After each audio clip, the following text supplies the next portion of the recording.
everyone. This is After Dark. This is our mothership After Dark. This is episode After Dark. After Dark. 2. We got Better. some shit just happened, I guess. I don't know. A little bit of stuff happened. We at least got the package. I got free brain surgery. Mm-hmm. Yeah. How much did we get for the Martian body? Was it? We got credits. Baldwin got in-store credit, 99,000 in-store credit. Ah, okay. Is that transferable to any Walmart? Or just... No, Yeah, is there a list of possible body mods? We should spend the whole week figuring out what the body mods are going to be. That's what we should be doing. This is what you do. You're the guy that's like, this is your crew. You got to mod us out in the way. I'm going to mod the shit out of you. I love this guy, Mason. Like, I think this guy's great. He wants to mod the shit out of you, and it gives me a chance to throw on some latex gloves and carve into your flesh and figure out who you are. This is like, Flarp is finally excited for things, you know? Yeah. No, right. So exactly. I should say I'm going exhibit style on you. I'm putting a PlayStation 2 right in the trunk, dude. Yeah, you got a PlayStation right in the ass cheeks, bro.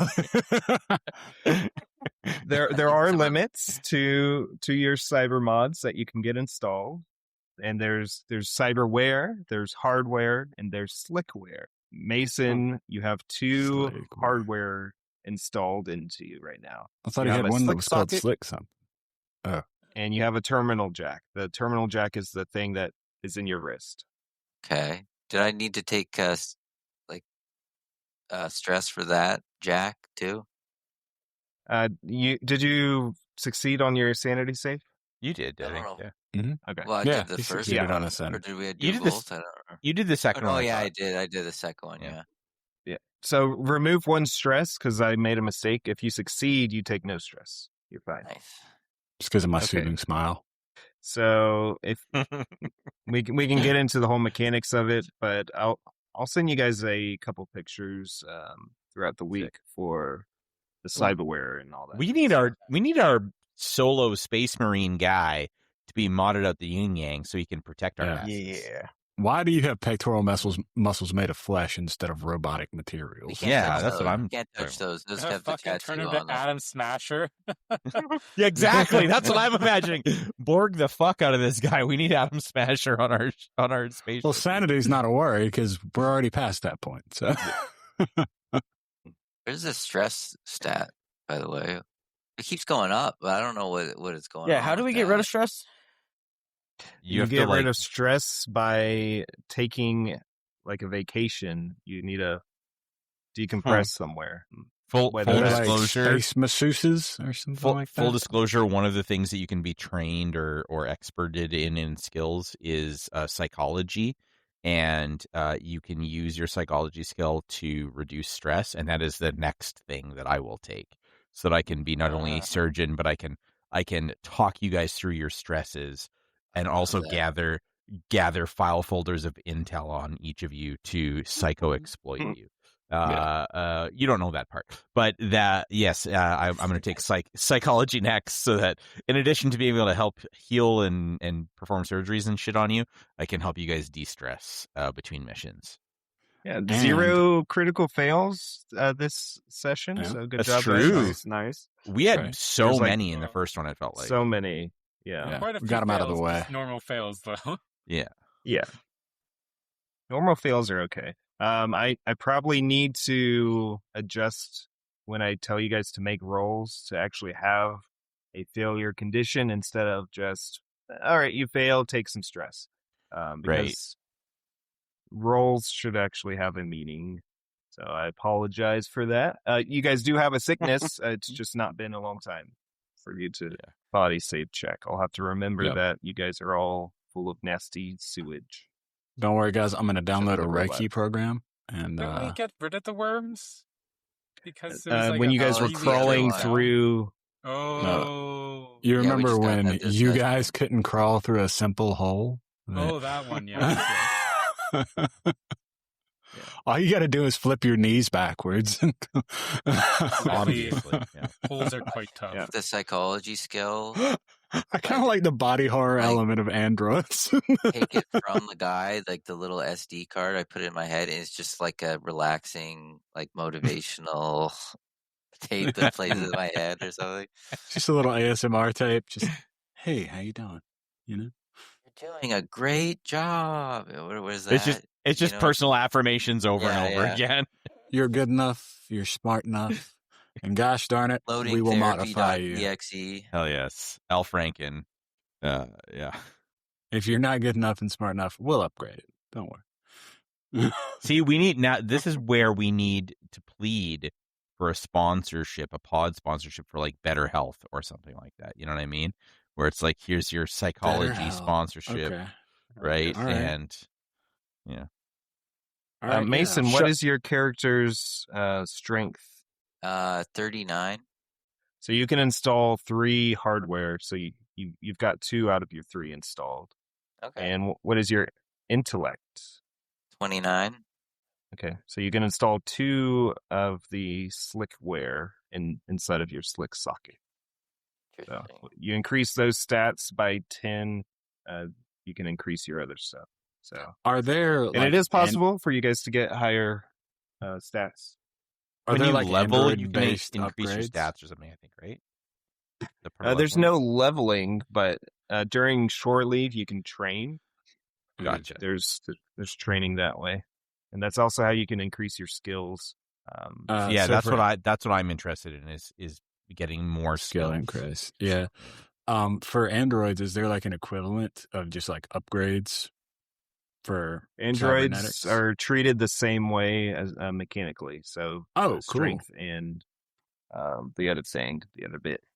So when you make a roll, is it how many things can you throw in that roll? How many things can you bundle up? Just one. Just one? So Yeah. like I have a bunch of like tools. Could you do like one skill, one tools, or no? It's only one thing. Yeah, so if you have a skill and a tool, that means that we shouldn't have you do a roll, because then you can utilize your tool while also having your skill, and you can just do the thing if there's a need to do it.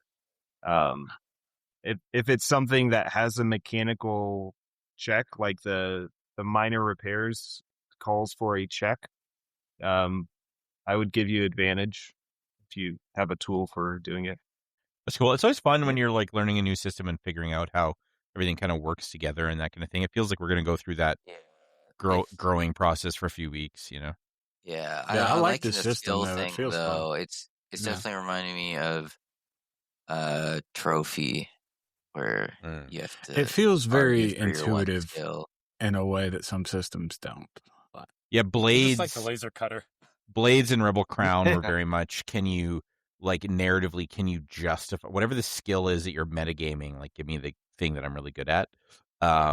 That was a skill where you're bartering, it feels like, with the DM frequently. Like, would you, like me, like, could I thread the needle of this thing? You know, like, that was me just being a shit, really, and not expecting Jamie to actually go along with it.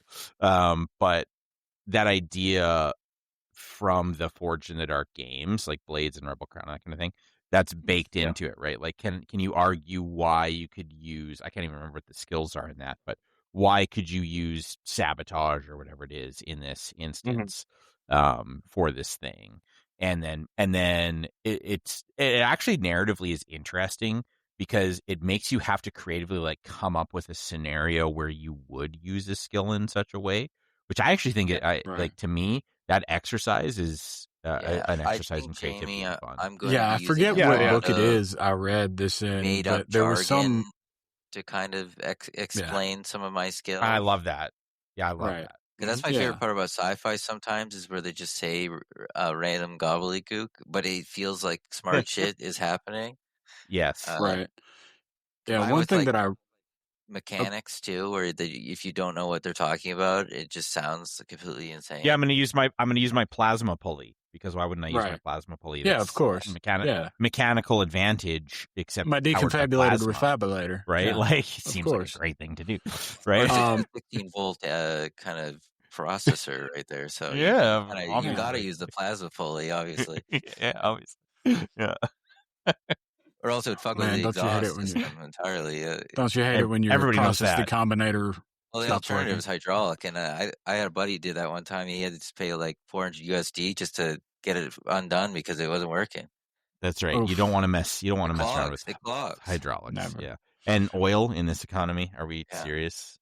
Come on. But yeah, No, there oil. was some DM book I Just read. It no was oil. one of those kind of more general things that's not tied to any specific system, but it like put forward the case for being like, okay, have people describe what they want to do, and then the DM will tell them what skill to roll, kind of thing. But I think this also, like that Blades in the Dark style that you're talking about, also accomplishes the same goal, which is like get players involved in the narrative side of things. And it also gives you as a DM a better way to say like, oh, that didn't work, so this happened instead. You know, this logical thing that would stem from that has happened instead Yeah. of I think of there's real. that. I think there's real Definitive. value in that, like co-creating the narrative thing. Yeah, very much. Way back when I first started getting into actual plays, one of the first actual plays I ever watched was it was on Geek and Sundry back in the Oh, yeah. day, and it was a Will Wheaton hosted very limited run called Titan's Grave, and they used I think it was the Fantasy Age system, which is a kind of a fun system. And his DM style is interesting because either it'd be like players walking down a hall, kind of like what Jamie's been doing in our recent games, where a player walks down a hall and the DM's like, "Oh, you see something really fascinating down at the end of the hall. What do you see?"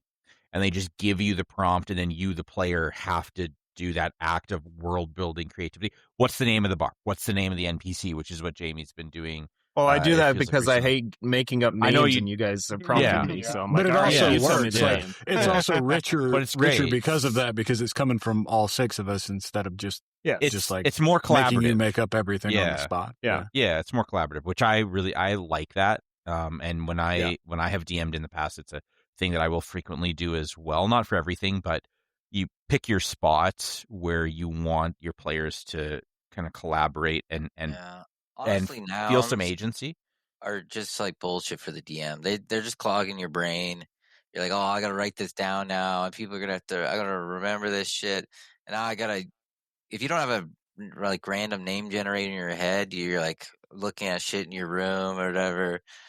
It's not worth it. It's like the usual suspect style. I'm gonna like what's that? What can I look around the room and name everything based on this coffee cup or this map or whatever? Yeah.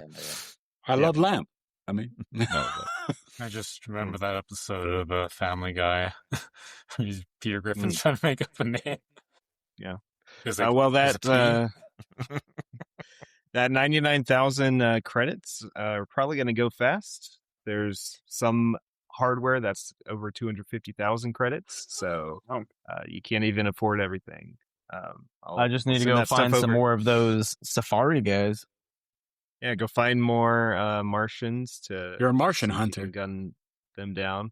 Don't say that. We love Martians. We love the Martians. They're the greatest. I'm gonna Martian build Manhunter. out some actual sheets for them, and if you die, you die, because they'll probably have better guns than the SMG next time. Okay, Ivan. Yeah, I see. imagine if they have laser cutters.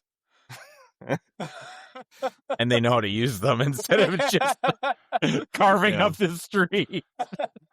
I still have what I would call the MacGuffin in this situation. I got a hand grenade that I don't know what I'm going to use for at all. I like to imagine Just waiting like to pull the you don't pin. have access to the hand grenade, and it's actually just part of your frame. The guy who made that's you, cool. he just kind of So was throwing shit in cool. there, and he's like, "Yeah, this goes here." It's like the thermal detonator from the robot in Mandalorian, where it's like integrated into his system. It's like his self-destruct mechanism. That's pretty cool. Like, I like the that. idea of you like having to burst your hand through synthetic skin just to get to it, and then pull out like a little clip or whatever. Oh yeah, Like pulling out your heart. Yeah, That's cool. That's a good idea. I like that, Mason. Keep that in mind for when you inevitably die, Liam, so you can blow up everyone around you. yes. And we'll If I see go you out, next week, guys. Everybody else is going out. Okay. Cheers, great See you session. next week. Lots of Good fun. game. It's a great Yeah, session. Thank you for the great. Fun.